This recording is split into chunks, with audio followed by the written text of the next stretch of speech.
Welcome to Huberman Lab Essentials, where we revisit past episodes for the most potent and actionable science-based tools for mental health, physical health, and performance. I'm Andrew Huberman, and I'm a professor of neurobiology and ophthalmology at Stanford School of Medicine. Today, we are going to talk all about attention deficit hyperactivity disorder, or ADHD. Now, just a quick reminder that anytime we discuss a psychiatric disorder, it's important that we remember that all of us have the temptation to self-diagnose or to diagnose others. The clear and real diagnosis of ADHD really should be carried out by a psychiatrist, a physician, or a very well-trained clinical psychologist.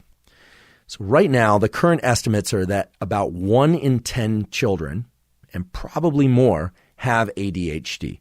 Now, fortunately, about half of those will resolve with proper treatment, but the other half typically don't. The other thing that we are seeing a lot nowadays is increased levels of ADHD in adults. For sake of today's discussion, attention, focus, and concentration are essentially the same thing. So people with ADHD have trouble holding their attention. What is attention? Well, attention is perception. It's how we are perceiving the sensory world. For instance, right now, you're hearing sound waves. You are seeing things. You are sensing things against your skin, but you are only paying attention to some of those. And the ones that you're paying attention to are your perceptions. So if you hear my voice, you are perceiving my voice. You are not paying attention to your other senses at the moment. Okay? You might even be outside in a breeze, and until I said that, you might not be perceiving that breeze, but your body was sensing it all along.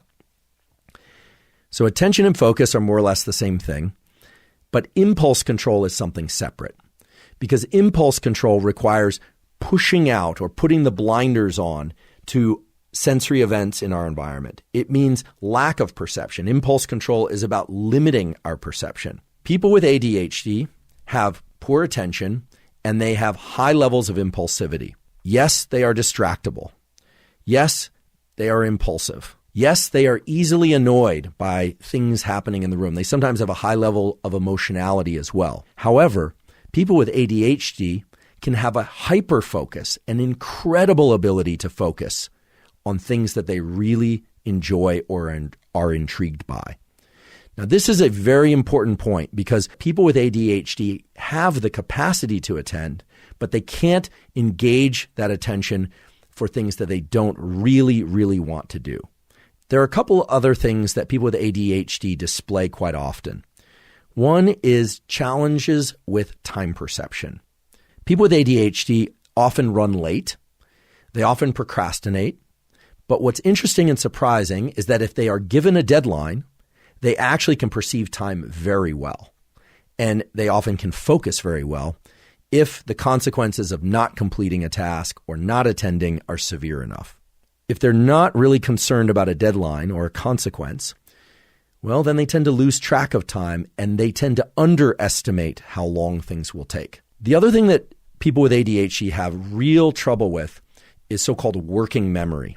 Now, you might think that people with ADHD would have really poor memories, but in fact, that's not the case. People with ADHD often can have a terrific memory for past events. They can remember upcoming events quite well. Their memory is clearly working. However, one aspect of memory in particular that we call working memory is often disrupted. Working memory is the ability to keep specific information online, to recycle it in your brain over and over again so that you can use it in the immediate or short term. A good example of this would be you meet somebody, they tell you their name, they give you their phone number verbally, and you have to walk back to your phone and enter it into your phone. People without ADHD might have to put some effort into it. It might feel like a bit of a struggle, but typically they would be able to recite that phone number in their mind over and over and then put it into their phone. People with ADHD tend to lose the ability or lack the ability to remember things that they just need to keep online for anywhere from 10 seconds to a minute or two. Okay, so we've more or less established the kind of menu of items that people with ADHD tend to have. Some have all of them, some have just a subset of them. Their severity can range from very intense to mild, but in general, it's challenges with attention and focus, challenges with impulse control. They get annoyed easily. They have kind of an impulsivity. They can't stay on task. Time perception can be off. And they have a hard time with anything that's mundane that they're not really interested in. But again, I just want to highlight that people with ADHD are able to obtain heightened levels of focus, even hyperfocus, for things that are exciting to them and that they really want to engage in. So let's drill into this issue of why people with ADHD actually can focus very intensely on things that they enjoy and are curious about. Now, enjoyment and curiosity, they're just the way that we describe our human experience of liking things, wanting to know more about them. But from a neurobiological perspective, they have a very clear identity and signature, and that's dopamine. Dopamine is released from neurons. It's what we call a neuromodulator. And in particular, dopamine creates a heightened state of focus. It tends to contract our visual world, and it tends to make us pay attention to things that are outside and beyond the confines of our skin. It's what we call exteroception. So as I mentioned earlier, you have all these senses coming in, and you can only perceive some of them because you're only paying attention to some of them. Dopamine, when it's released in our brain, tends to turn on areas of our brain that narrow our visual focus and our auditory focus. So it creates a cone of auditory attention that's very narrow. It creates a tunnel of visual attention that's very narrow. Whereas when we have less dopamine, we tend to view the entire world. We tend to see the whole scene that we are in. We tend to hear everything all at once. So as I describe this, hopefully you're already starting to see and understand how having dopamine release can allow a person, whether or not they have ADHD or not, to direct their attention to particular things in their environment. Right? So now what we're doing is we're moving away from attention as this kind of vague, ambiguous term, and we're giving it a neurochemical identity, dopamine, and we are giving it a neural circuit identity. And just to put a little bit of flavor and detail on which neural circuits those are, I want to discuss two general types of neural circuits that dopamine tends to enhance. The first one is called the default mode network. The default mode network is the network of brain areas in your brain, in my brain, and in everybody's brain that is active when we're not doing anything, when we're just sitting there idle at rest. The other set of circuits that we're going to think about and talk about with respect to ADHD are the task networks, the networks of the brain that make you goal-oriented. And those are a completely different set of brain areas. However, the default mode network and these task networks are communicating with one another, and they're doing that in very interesting ways. Frontal cortex, no surprise, is in the front, and you have a dorsal, the top, and side, lateral part, dorsolateral prefrontal cortex. And then you have a brain area called the posterior cingulate cortex. And then you have an area called the lateral parietal lobe. Again, you don't need to remember these names, but these are three brain areas that normally are synchronized in their activity. So when one of these areas is active in a typical person, the other areas would be active as well. And in a person with ADHD, or even a person who has subclinical ADHD, or in any human being who hasn't slept well, what you find is the default mode network is not synchronized. These brain areas are just not playing well together. Now, the task networks include a different set of structures. It still involves the prefrontal cortex, but it's a different part of the prefrontal cortex. Okay, tends to be the medial prefrontal cortex. And there are some other brain areas that the medial prefrontal cortex is communicating to all the time, mainly to suppress impulses. Anytime you're restricting your behavior, these task-directed networks are very active. Okay?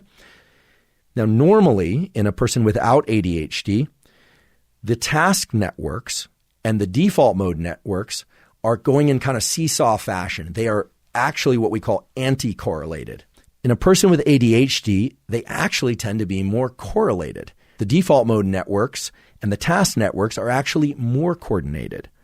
And we can now confidently say, based on brain imaging studies, that when somebody gets better when they're treated for ADHD or when they age out of ADHD, as sometimes is the case, that the default mode networks and the task networks tend to become anti-correlated again. What dopamine is doing in this context is dopamine is acting like a conductor Dopamine is saying this circuit should be active, then that circuit should be active. It should be default mode network, and then when the default mode network is not active, then it should be the task network. And in ADHD, there's something about the dopamine system that is not allowing it to conduct these networks and make sure that they stay what the engineers or physicists or mathematicians would say out of phase, to be anti-correlated.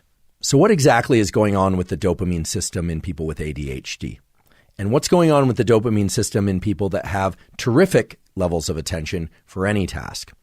Well, in the year 2015, an important paper came out, and it formalized the so-called low dopamine hypothesis of ADHD.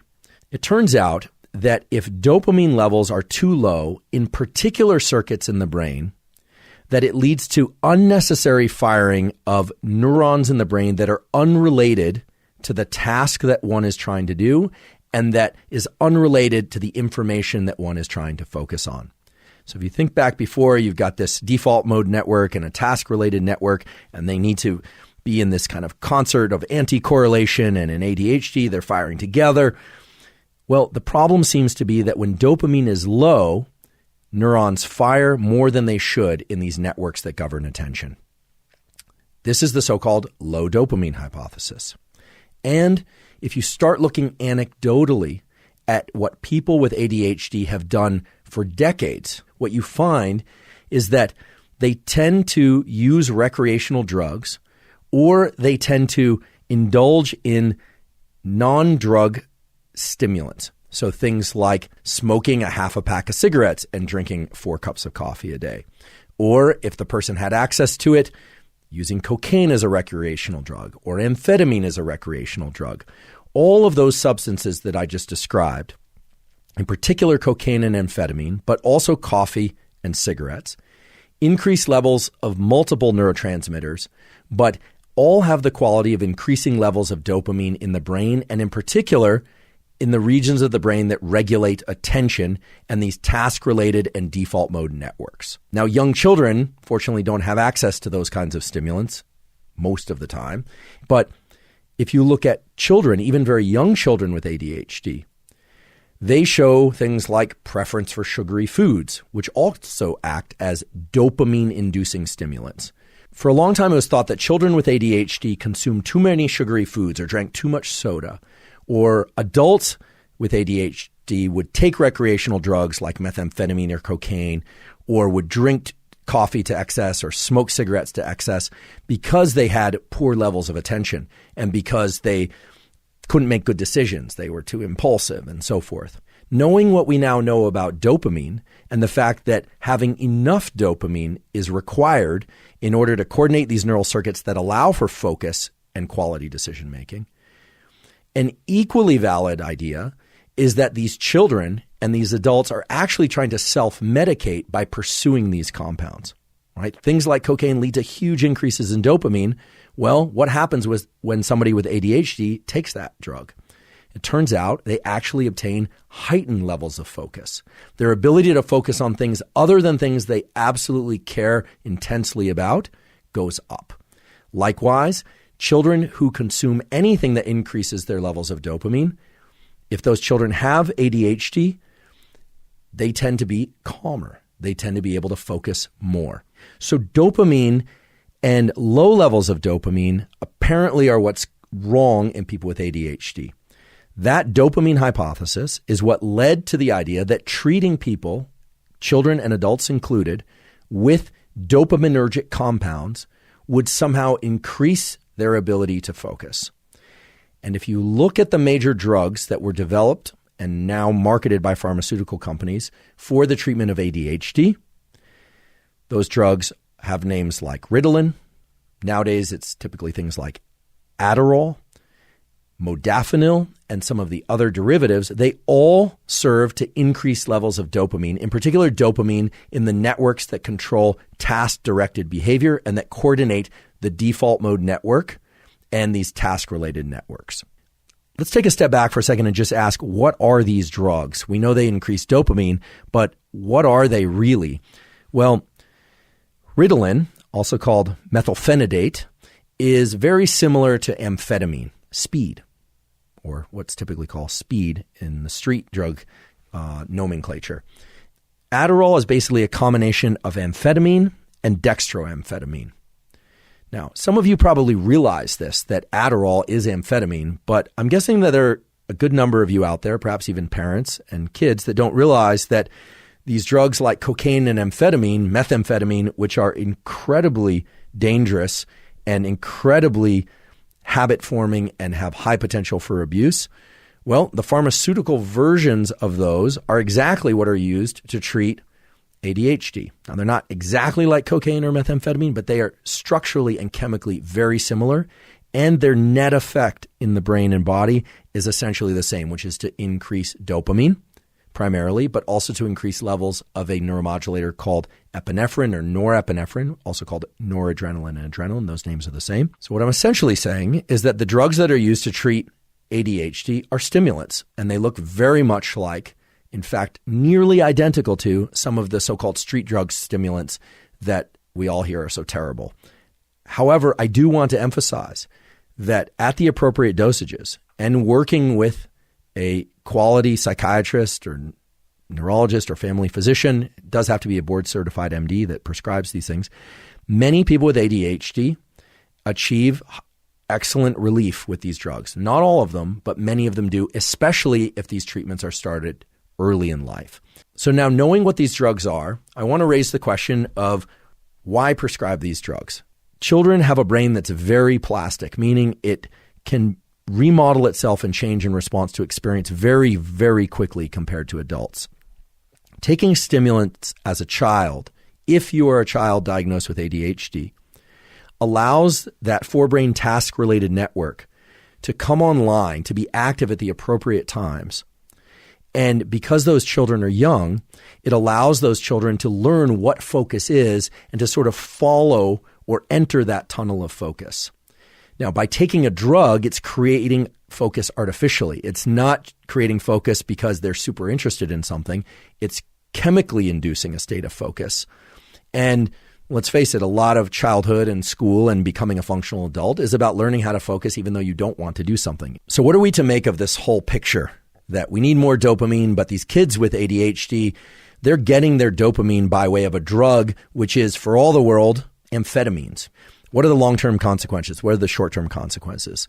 Well, in order to get to some of those answers, I went to one of my colleagues, a pediatric neurologist that specializes in the treatment of epilepsy and ADHD in kids of all ages, from age 3 to 21. I asked the following questions. First of all, I asked, what do you think about giving young kids amphetamine, provided that the lowest possible dose is used and that dosage is modulated as they grow older and develop those powers of attention? Their observation was that they've seen more kids benefit than not benefit from that.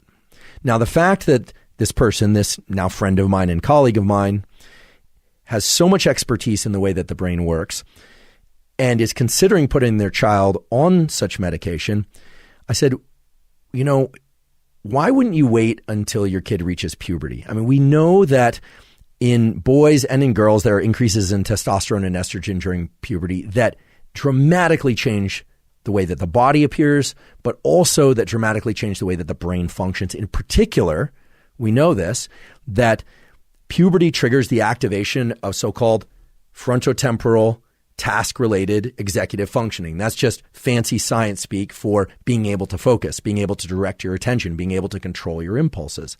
And their answer was very specific and I think very important. What they said was, look, neuroplasticity is greatest in childhood and tapers off after about age 25. But neuroplasticity from age 3 until age 12 or 13 is exceedingly high.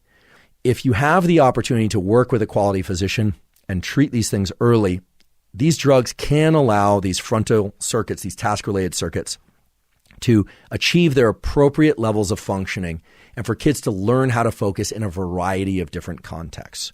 So we've talked about the neural circuits of focus and the chemistry of focus, but we haven't talked yet about what would make us better at focusing and what focusing better really is. So let's take a step back and think about how we focus and how to get better at focus. And I'm going to share with you a tool for which there are terrific research data that will allow you in a single session to enhance your ability to focus, in theory, forever. What we're about to talk about is when attention works and when attention falters. And what we are specifically going to talk about are what are called attentional blinks. Not actual eye blinks. Attentional blinks are really easy to understand if you think about a Where's Waldo task. You know this task, Where's Waldo, where there are a bunch of people and objects and things in a picture, and somewhere in there is Waldo with the striped hat and the glasses and kind of a skinny dude, and you have to find Waldo. And so it's a visual search, and it's visual search for an object that has distinct features but is embedded in this ocean of other things that could easily be confused as Waldo. So you tend to look. When you find Waldo, or when you search for a target in some other visual search task, at that moment, your nervous system celebrates a little bit. And it celebrates through the release of neurochemicals that make you feel good. You found it, and you pause. Now, the pause is interesting because when you pause, what we know from many experiments is that in that moment of pause and mild celebration, however mild, you are not able to see another Waldo sitting right next to it. So what this means is in attending to something, in searching, and in identifying a visual target, your attention blinked. It shut off for a second. If you see something that you're looking for or you're very interested in something, you are definitely missing other information, in part because you're over-focusing on something. And this leads to a very interesting hypothesis about what might go wrong in ADHD, where we've always thought that they cannot focus, and yet we know they can focus on things they care very much about. Well, maybe, just maybe, they are experiencing more attentional blinks than people who do not have ADHD. And indeed, there are data now to support the possibility that that's actually what's happening. So what they really need is this property that we call open monitoring. First of all, your visual system has two modes of processing. It can be highly focused, a soda straw view. However, there's also a property of your visual system that allows you to dilate your gaze, to be in so-called panoramic vision. Panoramic vision is actually mediated by a separate stream or set of neural circuits going from the eye into the brain. And it's a stream or set of circuits that isn't just wide-angle view. It also is better at processing things in time. Its frame rate is higher. You can use panoramic vision to access the state that we call open monitoring. When people do that, they are able to attend to and recognize multiple targets. So this is something that can be trained up and people can practice, whether or not they have ADHD or not.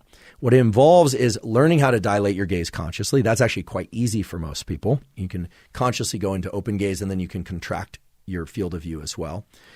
That might not seem like a significant or unusual practice or that it would have any impact at all. But remarkably, just doing that once for 17 minutes significantly reduced the number of attentional blinks that people would carry out. In other words, their focus got better in a near permanent way without any additional training. Now let's talk about actual blinks, the sort that you do with your eyelids. Believe it or not, your perception of time is also changed on a rapid basis, moment-to-moment basis, by how often you blink. I want to just emphasize one study in particular, which is quite appropriately titled Time Dilates After Spontaneous Blinking. They examined the relationship between fluctuations in timing and blinking. And to make a long story short, what they found is that right after blinks, we reset our perception of time. Now, what's interesting and will immediately make sense to you as to why this is important is that the rate of blinking is controlled by dopamine.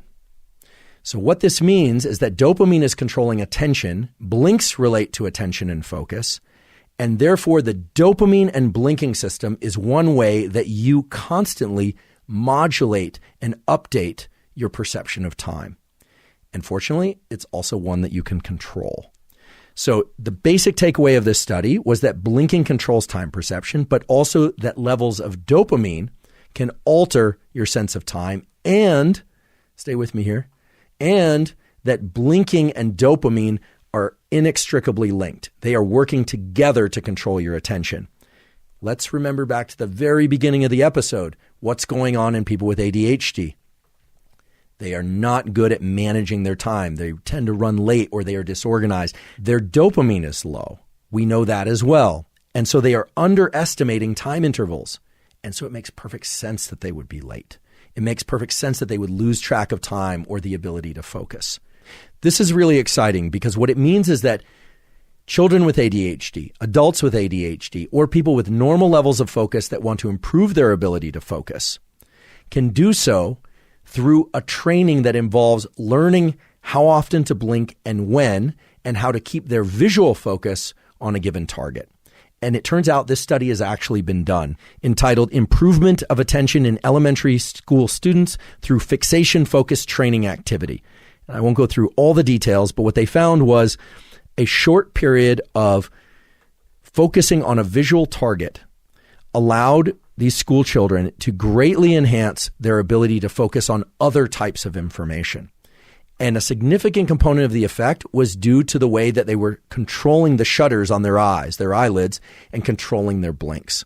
So what they did in this study is they had these kids focus their visual attention on some object that was relatively close, like their hand, for a minute or so, which actually takes some effort if you try and do that. They were allowed to blink.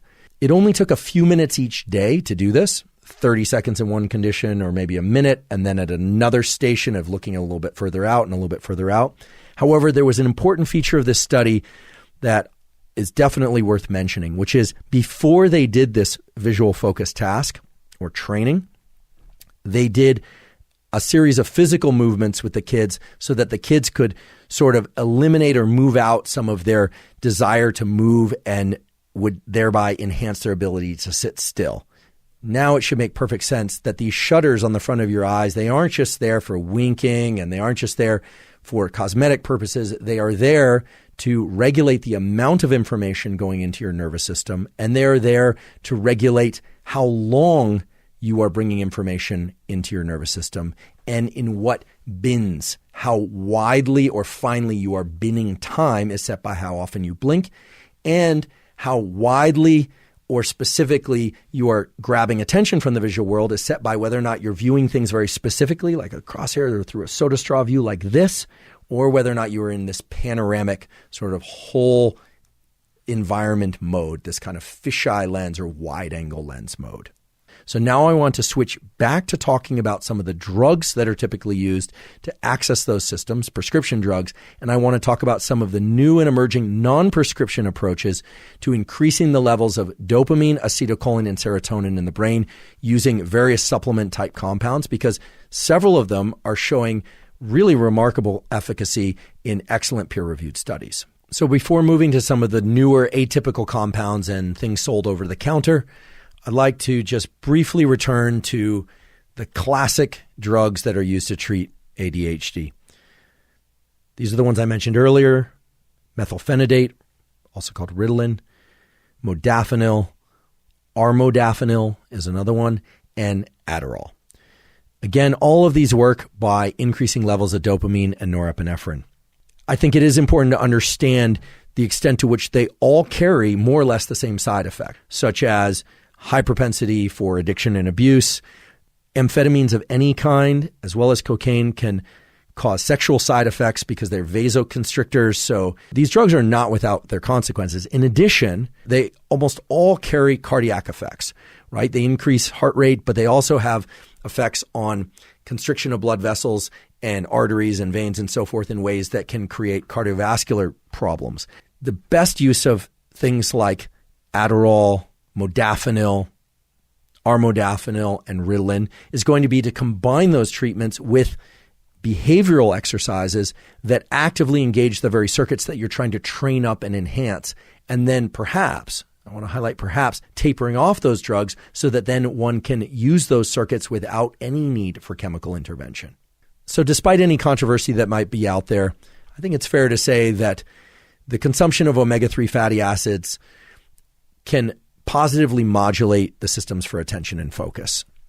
So then the question becomes, how much EPA, how much DHA, does that differ for what's helpful for depression, et cetera? And actually, it does differ. In reviewing the studies for this, it appears that a threshold level of 300 milligrams of DHA turns out to be an important inflection point. So typically fish oils or other sources of omega-3s will have DHA and EPA, and typically it's the EPA that's harder to get at sufficient levels, meaning you have to take quite a lot of fish oil in order to get above that 1,000 milligram or 2,000 milligram threshold to improve mood and other functions. But for sake of attention, there are 10 studies that have explored this in detail. And while the EPA component is important, the most convincing studies point to the fact that getting above 300 milligrams per day of DHA is really where you start to see the attentional effects. Now, fortunately, if you're getting sufficient EPA for sake of mood and other biological functions, almost without question, you're getting 300 milligrams or more of DHA. What's interesting is that there's another compound, phosphatidylserine, that has been explored for its capacity to improve the symptoms of ADHD. Phosphatidylserine, taken for 2 months for 200 milligrams per day, was able to reduce the symptoms of ADHD in children. It has not been looked at in adults yet, at least as far as I know, but that this effect was greatly enhanced by the consumption of omega-3 fatty acids. So now we're starting to see synergistic effects of omega-3 fatty acids and phosphatidylserine. So I'd like to talk about the drug modafinil and the closely related drug armodafinil. That's AR modafinil, because modafinil and armodafinil are gaining popularity out there, both for treatment of ADHD and narcolepsy, but also for communities of people that are trying to stay awake long periods of time. So it's actively used in the military, by first responders. It's gaining popularity on college campuses, and people are using it more and more as an alternative to Adderall and Ritalin and excessive amounts of coffee. It does increase focus, and to a dramatic extent. I want to emphasize that unlike Ritalin and Adderall, modafinil and armodafinil are weak dopamine reuptake inhibitors, and that's how they lead to increases in dopamine. Now, you may notice that I haven't talked much about acetylcholine.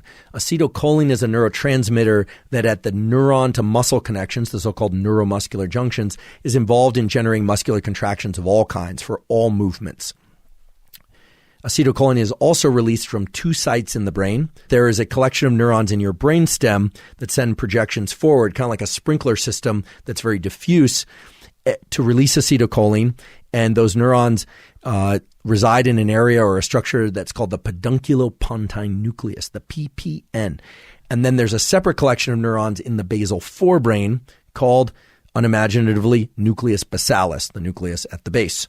And they also hose the brain with acetylcholine, but in a much more specific way. So one is sort of like a sprinkler system, and the other one is more like a fire hose to a particular location. And those 2 sources of acetylcholine collaborate to activate particular locations in the brain and really bring about a tremendous degree of focus to whatever is happening at those particular synapses. So now you have an example and you have an understanding and hopefully a picture in your mind of how all this is working. Not surprisingly then, drugs that increase cholinergic or acetylcholine transmission will increase focus and cognition. One such compound is so-called alpha-GPC, which is a form of choline and increases acetylcholine transmission. Dosages as high as 1,200 milligrams per day, which is a very high dosage, spread out. Typically it's 300 or 400 milligrams spread out throughout the day, have been shown to offset some of the effects of age-related cognitive decline, improve cognitive functioning in people that don't have age-related cognitive decline. Typically, when people are using alpha-GPC to study or to enhance learning of any kind, they will take somewhere between 300 and 600 milligrams. That's more typical. Again, you have to check with your doctor. You have to decide if the safety margins are appropriate for you. And there are some over-the-counter compounds that are in active use out there for treatment of ADHD and in use for simply trying to improve focus. L-tyrosine, it's an amino acid that acts as a precursor to the neuromodulator dopamine. The dosaging can be very tricky to dial in. Sometimes it makes people feel too euphoric or too jittery or too alert that they are then unable to focus well. So the dosage ranges are huge. You see evidence for 100 milligrams all the way up to 1,200 milligrams.